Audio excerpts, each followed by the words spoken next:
Pooh Shiesty's lawyer, Bradford Cohen, just withdrew from his case. Shiesty, quick update on Pooh Shiesty's case. I am just leaving Tennessee, actually, on a different federal case. But I will be withdrawing off the case. No implications of me withdrawing off the case. I still think it's a great case.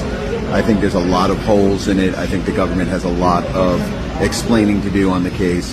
But I will be substituting in will be Dan Codgel, who's a fantastic lawyer, and Kent Schaefer, who's also a fantastic lawyer, both from Dallas. What up, family? It's your boy SN TV, man. Coming back at y'all with a news update. Make sure that y'all hit that like button, share the video, and hit that subscription button, man. We on our way to 300K. Pooh Shiesty's lawyer just withdrew from his case.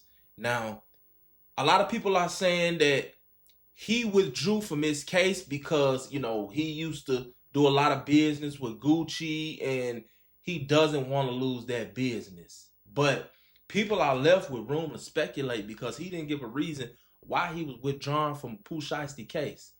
My opinion is that he's withdrawn from Pooh Shiesty case because this case is unwinnable. I don't think that, you know, I mean, if it was the Gucci thing and not wanting to lose business, I think that he would have never got on the case in the first place. One thing about these high-profile lawyers, losing don't get them money. You know, they don't build no reputation of being no hell of a lawyer by taking L's. This is why a lot of lawyers don't even do fair cases. You feel me?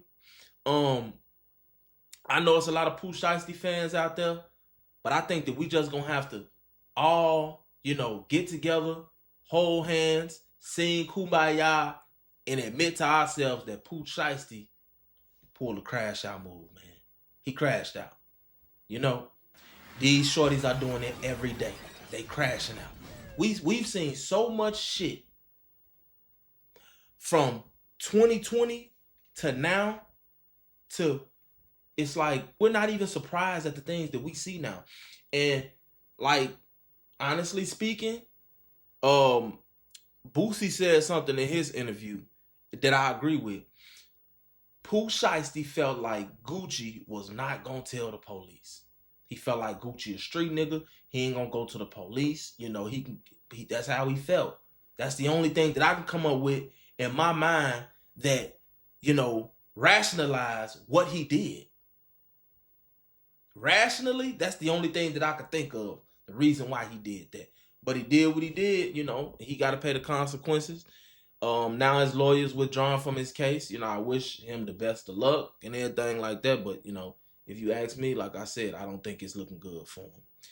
In other news, I always talk about dissing the dead, right? And for me, it's just like, it's something that's so senseless it don't make no sense.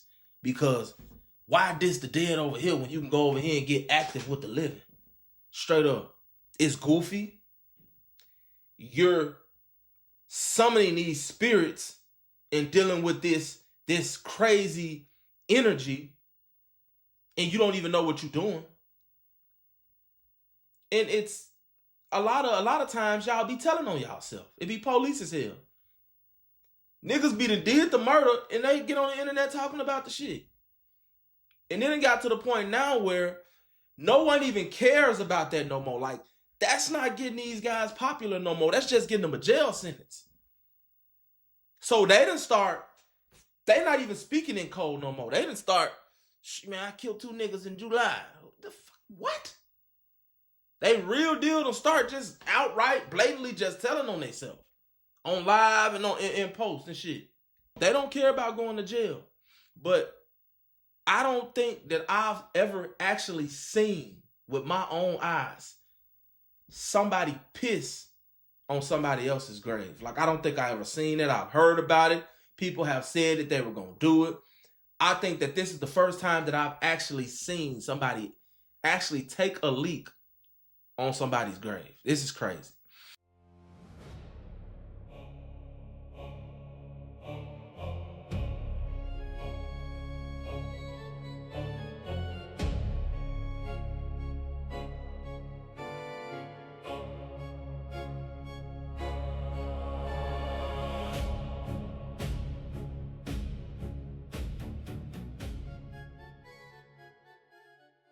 It just shows you the time that we living in. It's scary out here.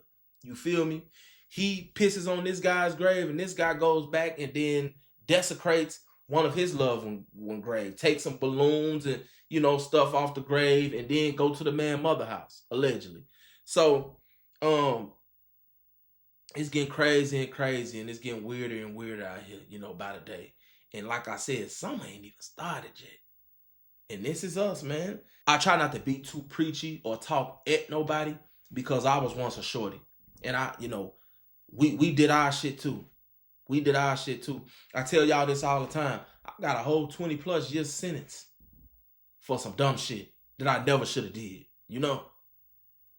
A lot of times I be so flabbergasted by the bullshit that y'all do, to the point to where it's like, damn, yeah, you shouldn't do things, you shouldn't do crime, but I gotta add, I gotta speak on the fact that, why do y'all not try to get away no more? Y'all don't try to get away with shit no more. Y'all just be doing shit. When a motherfucker do something to y'all, y'all want to run to the police. There are certain things that I deem as, forgivable. You get on the track, you get on a video or something like that, and you talk about my dead brother or my dead cousin or whoever, it is what it is, That's one thing. Even though, obviously, people done died for way less than that, but a nigga gonna be mad. But you going and pissing on my family grave, literally, there is nothing that in the world, there's no forgiveness behind that. And if you ask me, there's only one result. There's only one thing that can clear my conscience. There's only one thing. And y'all know what that thing is. That's the only thing that you deserve. Real talk. Because this ain't even got nothing to do with the one person that you beefing with. You ain't put a fucking dollar on that headstone, gang. That man got a mama, that man got a daddy, that man got kids. Whatever. You gonna have to lay in that same grave plot one day. How would you like if a nigga pissing on you and then recording and put it on the internet for the world to see? What type of pressure do you think that put on his people? I got to do something to you, or else everybody gonna look at me like I'm a straight bitch.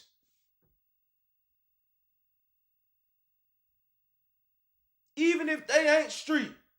Could you imagine getting into it with somebody and motherfucker, man, bro, your ass a hoe, man. You let a nigga piss on your brother's grave, bro. You ain't on shit. Your ass a bitch. What could you say? Y'all trying to find the next big thing. Y'all trying to go to the extreme. What could I do to add shock value? At the end of the day, man, this shit bogus. Straight up, man.